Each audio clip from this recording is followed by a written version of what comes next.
Hola everyone, I am Hesed Borla from the third group. In my part, I'm going to tackle about considerations when using performance assessments. Written tests cannot meaningfully measure a number of important skills. Certainly, written tests cannot measure how well a student can deliver a speech, focus a microscope, play a musical instrument, hold a pencil, or interact socially. Written tests also cannot measure students' ability to solve complex problems. This task provides direct observation of student performance and is called a performance assessment. So, what is the performance assessment? This assessment measures how well students apply their knowledge, skills, and abilities to authentic problems. So, the examples of the performance assessments are developing a thorough analysis in an essay and conducting a laboratory investigation. So, those are the examples of the performance assessment, which involves the knowledge, skills, and abilities to authentic problems of the students. In written test, we cannot we cannot actually measure the student's ability, but in the performance assessment, we can easily measure and assess the student's performance because in performance assessment it involves students taking part in skill building activities rather than answering questions about how to perform those skills on paper. In recent years, considerable attention has been given to what is referred to as authentic assessment. All authentic assessments are performance assessments. An authentic assessment involves a real application of a skill beyond its instructional context. So, the authentic assessment is the idea of using creative learning experiences to test students' skills and knowledge in realistic situations because the authentic assessments measures student success in a way that is relevant to the skills required of them once they've finished the course or the degree program. Portfolios are sometimes described as authentic assessments.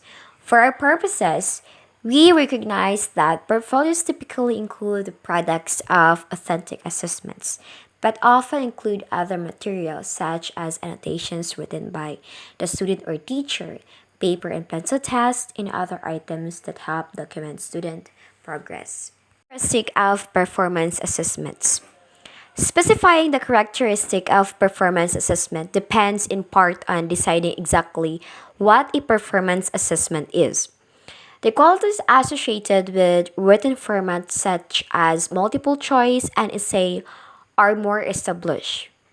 The nature of performance assessments is highly diverse and may include observation and evaluation of lab experiments, artwork, speaking, work habits, social interactions, and feelings about issues. For our purposes, a performance assessment will be limited to those situations that meet the following criteria. First is specific behaviors or outcomes of behaviors are to be observed. Second, it is possible to judge the appropriateness of students' actions or at least to identify whether one possible response is more appropriate than some alternative response. And the last one is the process or outcome cannot be effectively measured using a written test because of the nature of the task or characteristics of the students. Since we are done on the characteristic of the performance assessments, now let's move on to the categories of performance assessments. Performance assessment can be categorized in several ways. In this part, this contrasts performance assessments that measure a process versus a product, use simulated versus real setting, and depend on natural versus structured stimuli. Now, first, is the process versus product measures. Process is a procedure that a student uses to complete a task. A product is a tangible outcome that may be the result of completing a process. So, for example, the way in which an individual uses woodworking tools to build a piece of furniture would be a process. And the piece of furniture resulting from working with the tools would be the product. Generally, the focus of performance assessment is on either the process or the product. Second category is simulated versus real settings. Many performance assessments represent simulations because the real situations are unavailable, are too expensive, or passively too dangerous to use, or impractical for other reasons.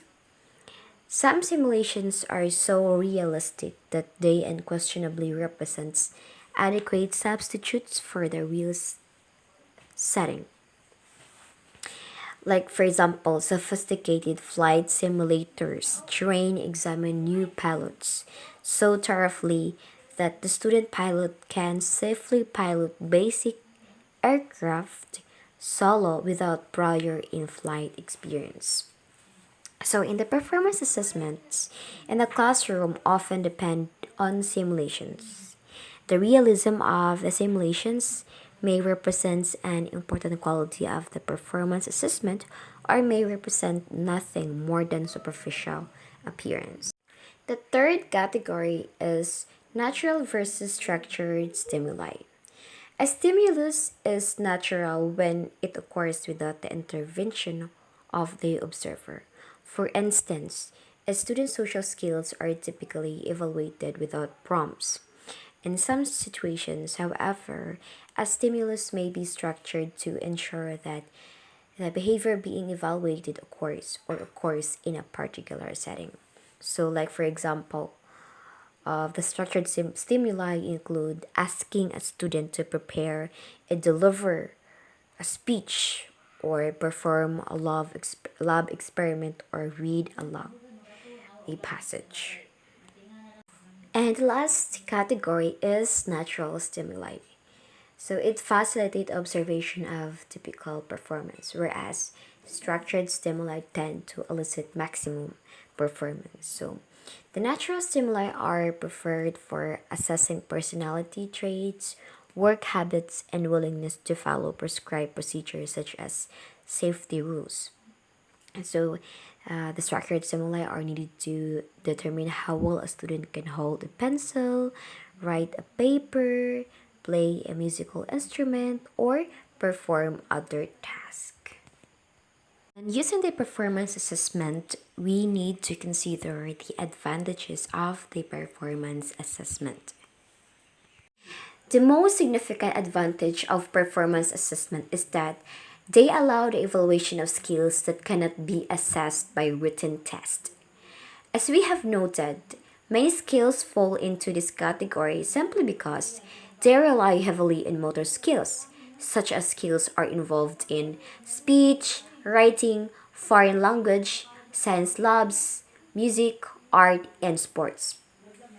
A second basic advantage of performance assessment is their effect on instruction and learning. If, for example, you and I were learning grammar rules, the way in which we expect our grammar skills to be tested will probably influence what we learn. We will be motivated to learn the difference between the active voice and passive voice if we anticipate being asked to make this distinction on a written test.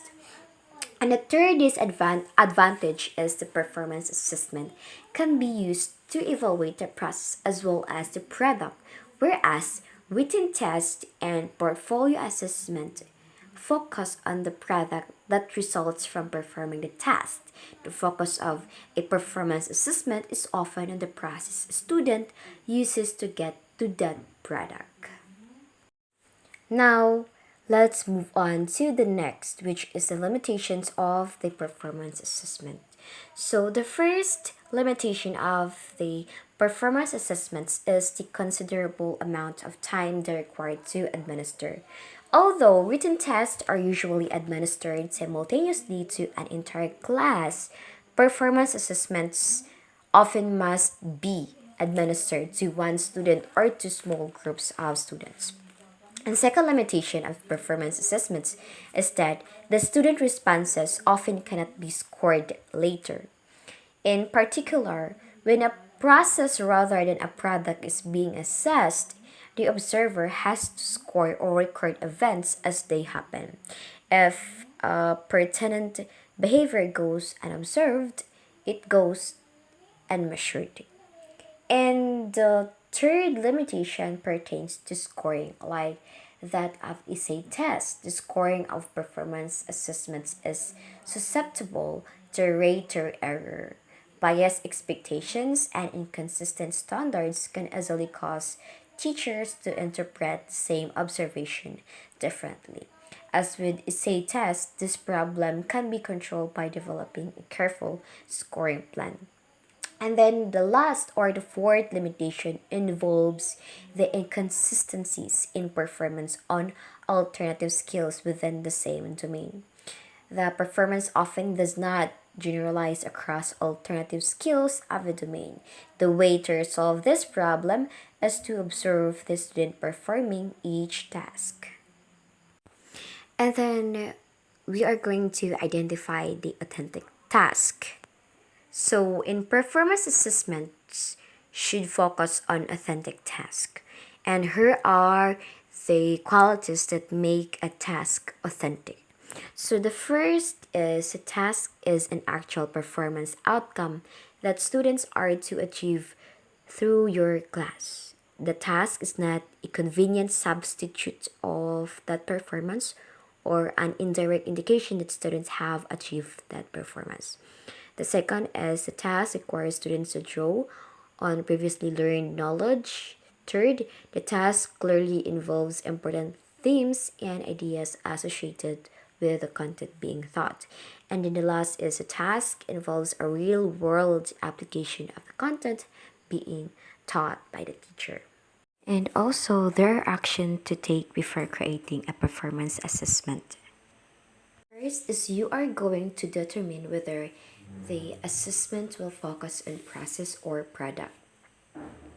As we have noted, a performance assessment is uniquely able to evaluate the process that a student uses as well as the product that results from completing the task. The process is particularly important for diagnostic evaluations when a teacher is trying to find out why a student is having difficulty and tell students what will be expected of them. And one of advantage of performance assessment is that you usually can tell students exactly what is on the test. This cannot be done with a written test. With performance assessments, telling students what they will be asked to do, write down. And the last is you are going to determine that students have mastered prerequisite skills. So, when used appropriately, performance assessments require students to integrate knowledge. Obviously, without knowledge of prerequisite information, concepts, and rules, students will not succeed with a performance assessment.